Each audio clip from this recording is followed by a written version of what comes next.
おうち焼肉やります。韓国の焼肉といえばサムギョプサルが有名だが、そのサムギョプサルをしのぐ勢いで今韓国でブームが来てるのが、そうチャドルバギだ。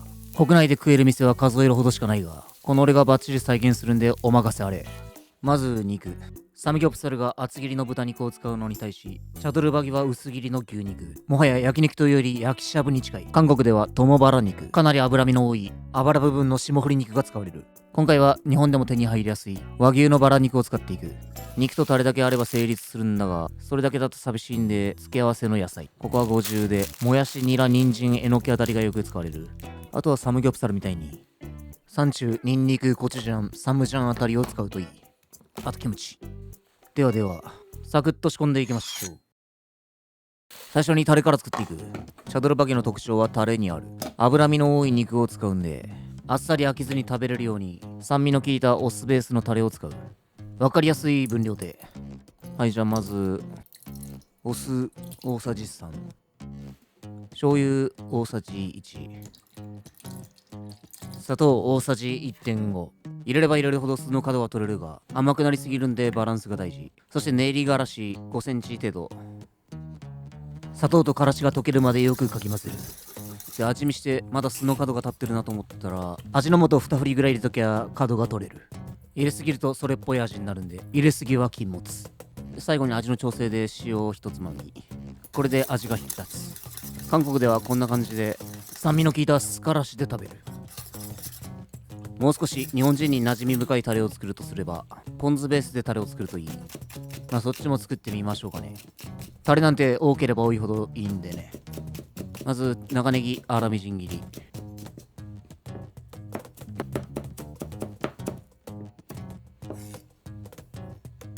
青唐辛子小泉も刻む。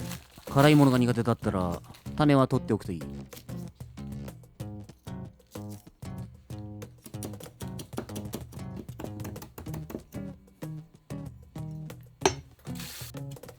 そしてお気に入りのポン酢。その中にさっき刻んだネギ、青唐辛子を入れ、ごま、風味付けにちょろっとごま油、混ぜる。シンプルだがポン酢の出汁感もあってうまい。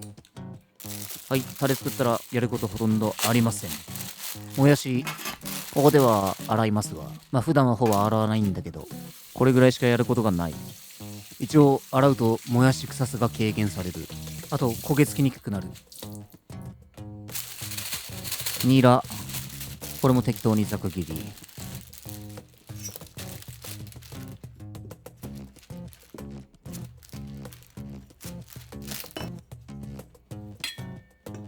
あとまあ全然なくてもいいんだが、定番韓国焼肉セットでも用意しておきますか。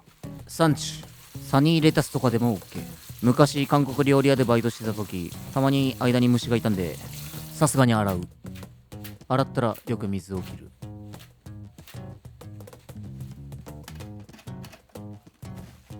ニンニクを薄くスライス。今回は生でいくんで、辛みが苦手な場合は国産ニンニクを使うといい。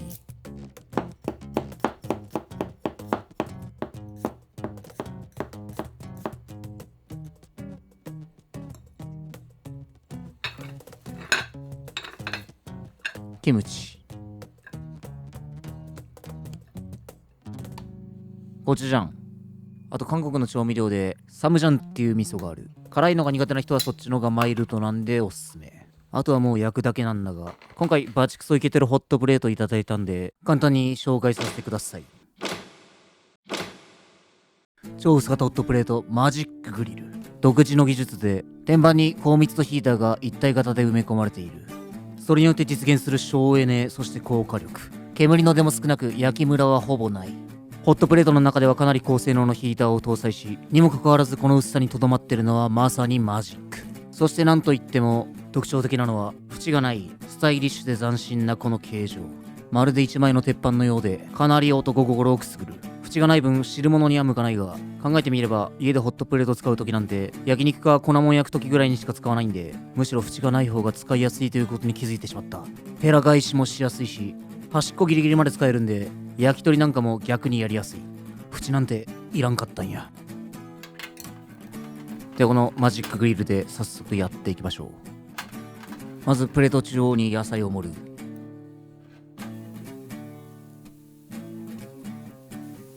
そして外堀を肉で埋めていく。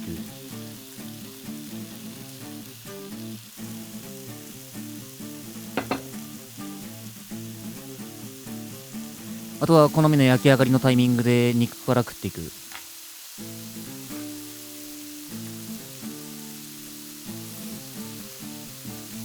ましそうよ。脂身の多い肉ではあるが、薄切り肉であること、そしてこの酢の効いたあっさりとしたタレ、これのおかげでスルスルいけちゃう。このポン酢だれもうまい。出汁の効いたポン酢にネギとごまの香り、そして青唐辛子のキレのある辛み。日本人にはこっちの方が合うかもしれない。無類のポン酢好きの俺からしてももちろん例外ではない。おじさんになると焼肉とか重くなるし、サムギョプサルとか一人で行くの結構きついんだけど、そんな脂っこいものきついおじさんにこそ試してみてほしい一品、それがチャドルバギ。それにしてもこのプレートでやる焼肉、一人鉄板焼きみたいな気分でめちゃ楽しい。マジックグリルの天板は隅々までしっかり焼けるのがいい。まず一般的なホットプレートとヒーターの形状が全く異なる。一般的なホットプレートのヒーターはこういう形状だが、これだと熱源の真上かそうじゃないかでかなり温度ムラが生まれる。肉の一部だけ焦げたり焼けてなかったりするのはそのせいだ。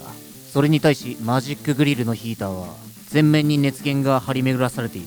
そのためプレート内のどこに置いても均一に焼くことができ、焼きムラもほぼない。適当に焼いても失敗が少ないのがこいつのいいところ。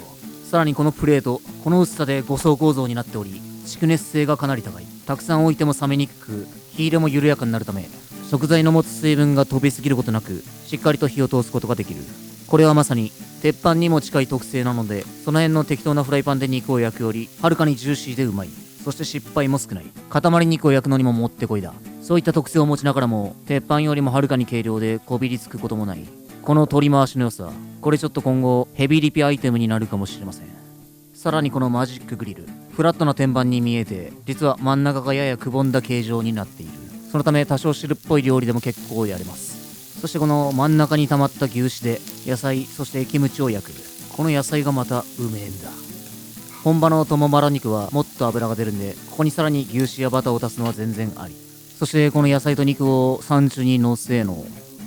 ニンニク、味噌のせーので、一気に頬張る。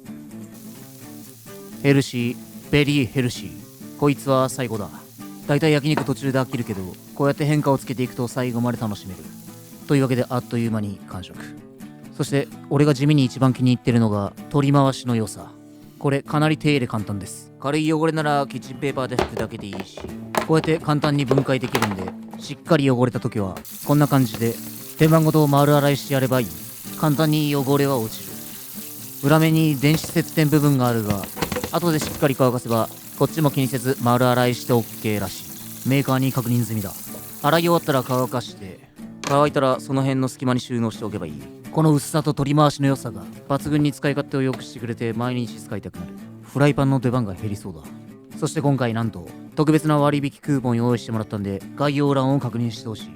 これからの冬、特に年末年始活躍の場は多いと思うんで、ぜひ使ってみてください。おすすめです。